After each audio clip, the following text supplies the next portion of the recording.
So, this morning the Globe and Mail published a number that every assembly line worker in Windsor, every supply chain manager in Flint, every procurement director in Toledo, and every executive on the 14th floor of any Detroit headquarters building needs to read before they make a single production decision today.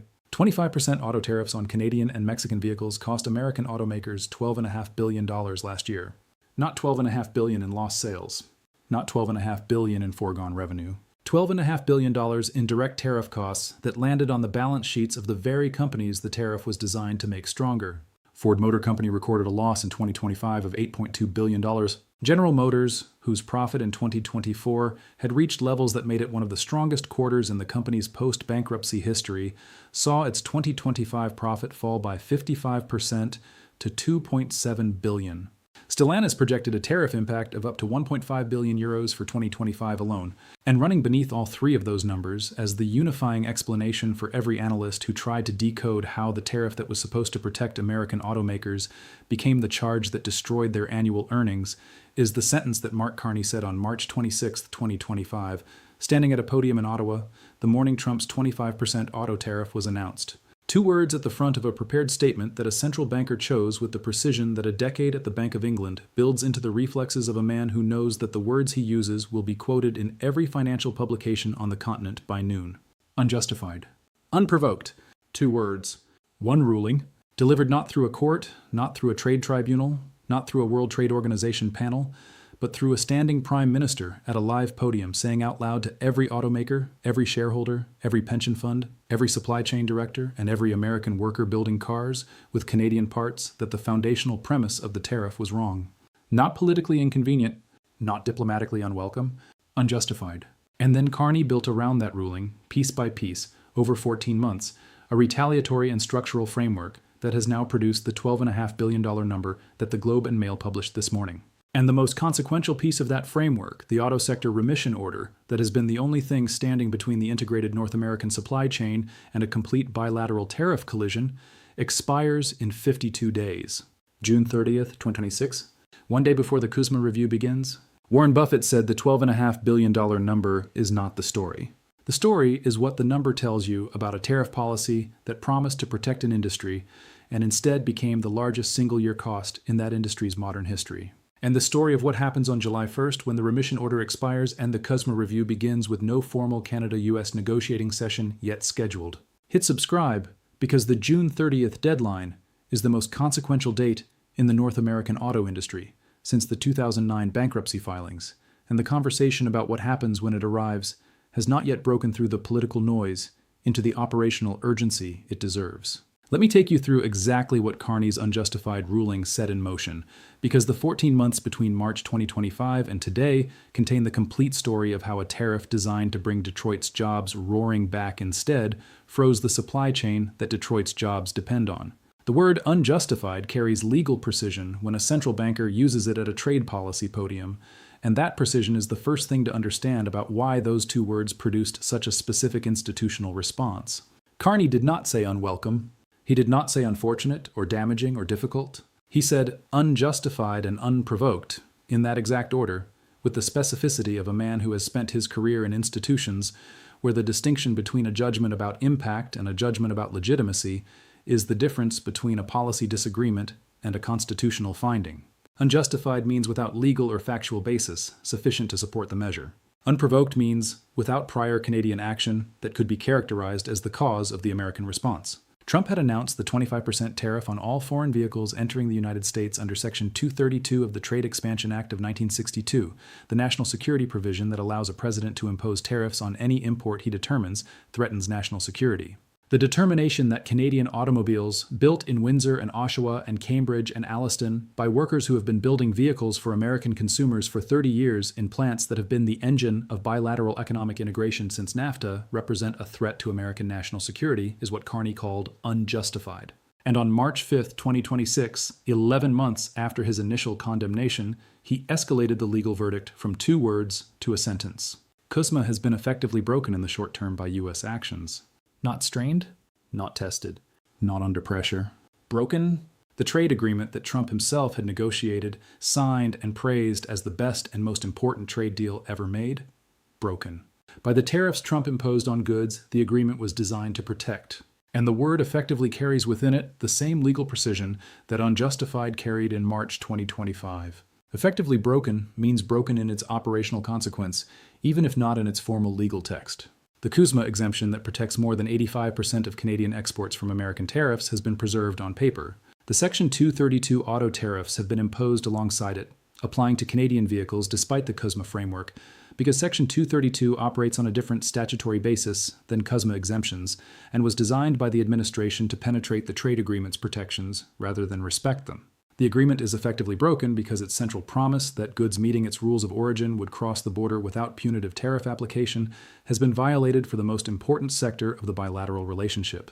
Carney's two-word ruling in March 2025 and his one-sentence verdict in March 2026 form the legal bookends of a 14-month period in which the cost of the unjustified tariff reached $12.5 billion, the earnings of two of the three Detroit automakers collapsed, and the supply chain that feeds their assembly lines began developing the specific kind of operational instability that quarterly earnings reports document in retrospect, but that supply chain managers experience in real time.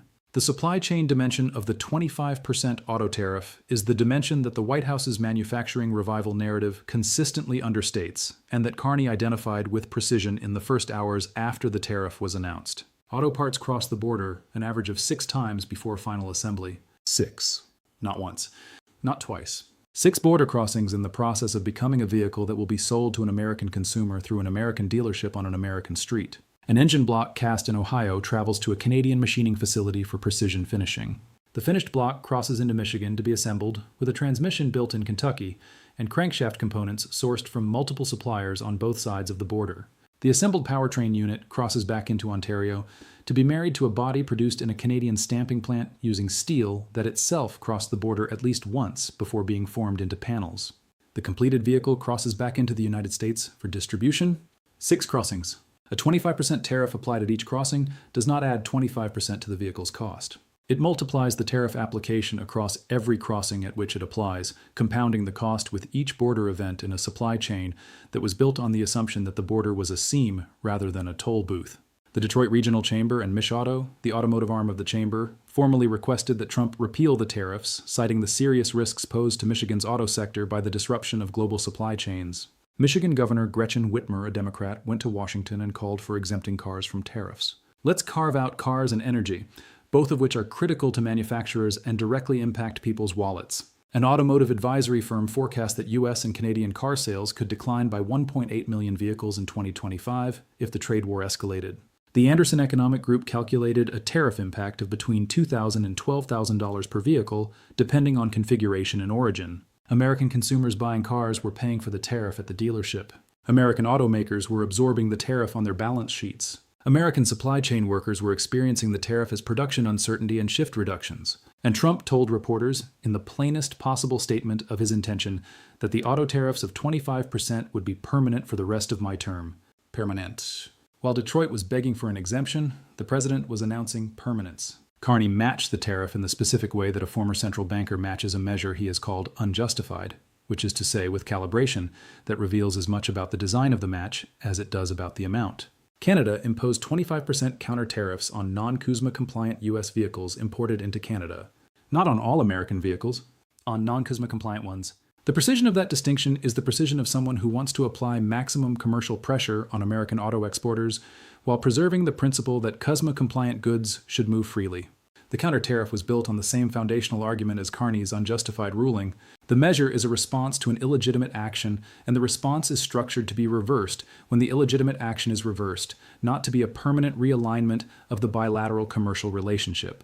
Alongside the counter-tariff, Canada built the remission framework, a system that allowed auto manufacturers to import a limited number of American vehicles tariff-free, provided they maintained their Canadian manufacturing commitments. The remission was not charity. It was a contract. Auto companies that kept their Canadian production, kept their Canadian workers, kept their Canadian investment commitments, received access to the tariff-free quota that made their business model viable in both directions. Auto companies that moved production to the United States, accepting Trump's invitation to bring the jobs home, would find their Canadian import quota reduced in proportion to the production they relocated. The contract had consequences.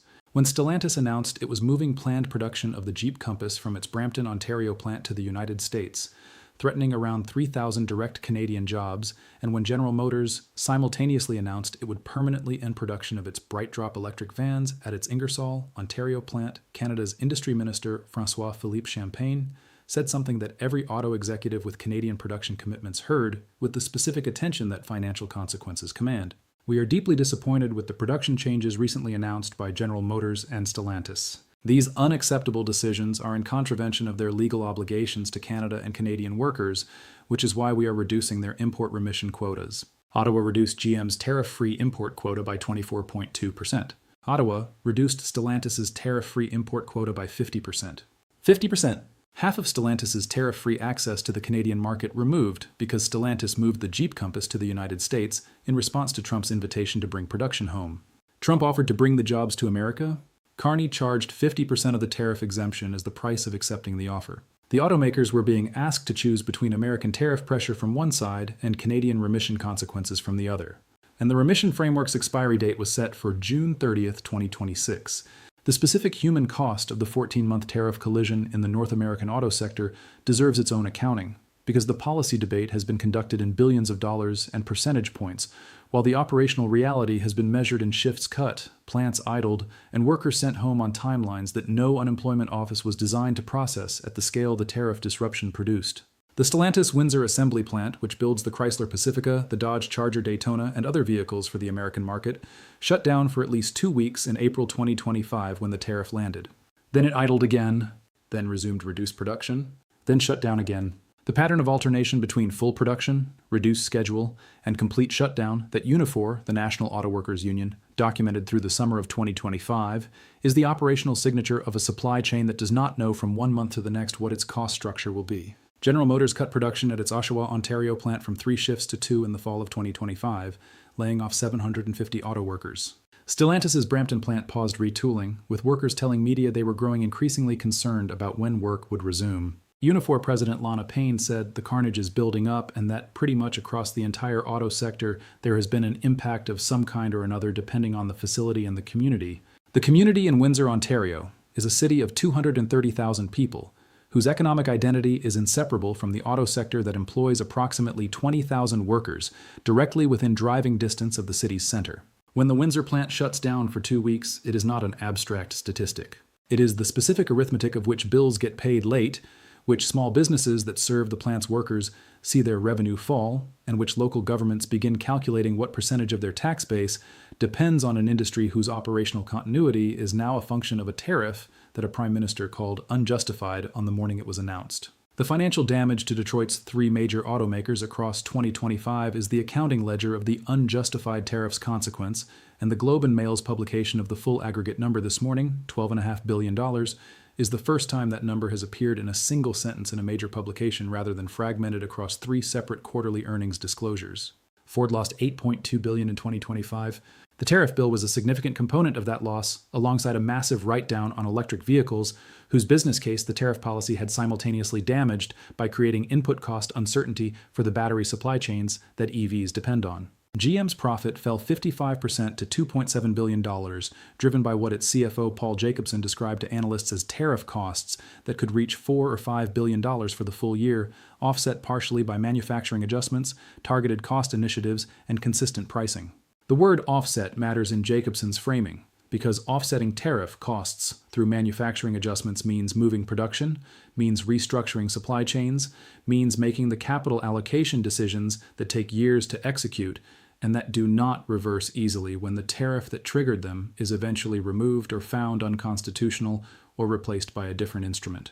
GM's manufacturing adjustments in response to the tariff are being made in the same quarters in which GM is cutting Canadian production, receiving Canadian remission quota reductions, and discovering that the cost of responding to the American tariff by adjusting manufacturing is itself being calibrated and charged by the Canadian government under the terms of the remission framework that expires June 30th. Every dollar that GM saves by adjusting its manufacturing to reduce tariff exposure is a dollar that Carney's remission framework prices into the quota reduction that follows the adjustment. The tariff and the remission framework are not 2 separate policy instruments. They are a compression mechanism applied to the automakers from both sides simultaneously, with the June 30th expiry date as the moment when the Canadian side of the compression either releases or tightens further, depending on whether the CUSMA review that begins the following day produces any basis for adjustment.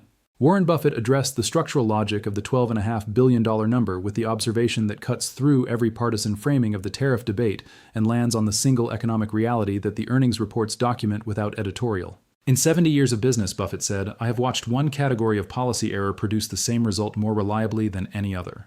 The policy that targets an industry's foreign competition with costs that the industry itself must absorb before the competition does. A tariff on imported vehicles sounds like protection for domestic manufacturers. But a domestic manufacturer that builds vehicles using components from multiple countries in plants on both sides of the border, along supply chains that cross that border an average of 6 times per vehicle, is not protected by a tariff on those crossings. It is taxed by them. Every crossing is a cost event. Every cost event reduces the margin that was supposed to be the benefit of the protection. And when the cost events happen 6 times per vehicle, the tariff does not protect the American auto industry. It prices the American auto industry against itself. He paused. Ford lost $8 billion. GM lost 55% of its profit. Stellantis projected €1.5 billion in tariff impact. These are not the numbers of an industry that was protected. These are the numbers of an industry that was caught between a tariff it cannot pass through to consumers who are already paying $12,000 more per vehicle, and a supply chain it cannot restructure fast enough to escape the tariff's geometry. He applied it to Carney's Unjustified ruling with his characteristic directness. Carney called the tariff unjustified on day one, not because he was opposed to American manufacturing prosperity, because he understood what a 6-crossing supply chain means when you impose a border cost on every crossing. The auto industry's 2025 earnings are the documentation of the thing Carney named in 2 words in March 2025.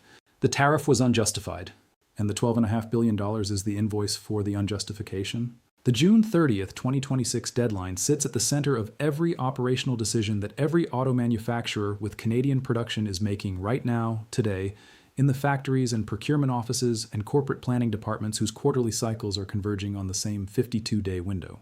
The motor vehicle manufacturing remission order that has protected Canadian auto sector inputs from the full collision of bilateral tariffs, the instrument that allowed auto parts to move across the border for use in Canadian vehicle production without triggering the full retaliatory tariff burden, expires June 30th. The CUSMA review begins July 1st. Those 2 dates are not coincidental. The remission order was designed with the CUSMA review deadline in mind, creating a forcing function that concentrates the maximum tariff pressure on both sides at the precise moment when the formal review of the trade framework governing the entire relationship is supposed to begin. The Blake's law firm tariff timeline, updated 4 days ago, confirms the expiry dates with the precision of a legal document. Steel goods used for manufacturing motor vehicles, aerospace goods, and their parts, remission extended to June 30th, 2026. Aluminum goods used for manufacturing extended to June 30th, 2026. The Blake's confirmation, combined with the PwC analysis of CUSMA review risks published 3 weeks ago, which identified automobile rules of origin as one of Washington's top priorities in the review alongside dairy supply management and digital measures, creates a picture of convergent deadlines whose combined consequence on July 1st is the most significant single tariff event in the North American auto industry's recent history. If the CUSMA review begins on July 1st, without the remission order being extended, the full bilateral tariff burden lands simultaneously on Canadian auto manufacturing inputs, on American vehicle exports to Canada, on the remission quotas that have been keeping GM and Stellantis' Canadian operations viable, and on the auto parts supply chain whose 6-crossing structure makes every tariff dollar land 6 times per vehicle instead of once. The supply chain does not freeze dramatically. It freezes procedurally, 1 purchase order at a time, as procurement managers who have been managing tariff uncertainty for 14 months discover that the instrument that made the uncertainty manageable has expired, and the review that was supposed to replace it with certainty has not yet produced a single negotiating session between the United States and Canada. The domestic political dimensions of the frozen supply chain are where the tariff story intersects with the electoral geography that makes its resolution both urgent and structurally difficult. Michigan, Ohio, Indiana, Pennsylvania, the states whose auto sector employment and auto sector adjacent small business economies are most directly exposed to the supply chain instability that the tariff has produced. Michigan Governor Gretchen Whitmer went to Washington in April 2025 and asked Trump to carve cars and energy out of the tariff. She was not asking as a partisan favor. She was asking as the governor of the state whose signature industry, the Detroit Regional Chamber and Mick Auto, had formally told the president was being harmed by his own policy. The Republican senators who represent Michigan's industrial constituencies have not publicly demanded the auto tariff be repealed, but the joint statement they issued through the Foreign Relations Committee after the Kananaskis summit called for a reassessment of multilateral engagement in language, whose diplomatic restraint contained the same message that Whitmer delivered directly. The tariff is damaging American automakers, American auto workers, and American consumers simultaneously. The Auto Executive Director Glenn Stevens Jr., responding to the Supreme Court's February 2026 ruling that struck down the IEEPA tariffs, said the decision correctly recognizes that the law was misapplied when targeting friendly trading partners in North America. Correctly recognizes? The head of Michigan's automotive advocacy organization confirmed in February 2026, in response to a Supreme Court ruling, that the tariff targeting Canada was legally misapplied. The unjustified ruling that Carney delivered from a podium in March 2025 had been confirmed by the Supreme Court of the United States 13 months later. And the auto tariff, which is based on Section 232 rather than IEEPA, survived the Supreme Court's ruling and continues to run. The instrument the court found unconstitutional was replaced by the Section 122 global surcharge. The auto tariff that was called legally misapplied by Michigan's own auto industry advocacy group continues to apply. And the remission order that has been managing the bilateral damage expires in 52 days. The Carney government has not been passive in the face of the June 30th deadline. The import credit scheme that Bloomberg reported in February 2026 gives automakers a stronger financial incentive to invest in Canada, specifically designed to resist American efforts to lure factory jobs south. The $2 billion domestic auto fund announced alongside the retaliatory framework provides the capital infrastructure for the government's commitment that the automakers do stay in Canada.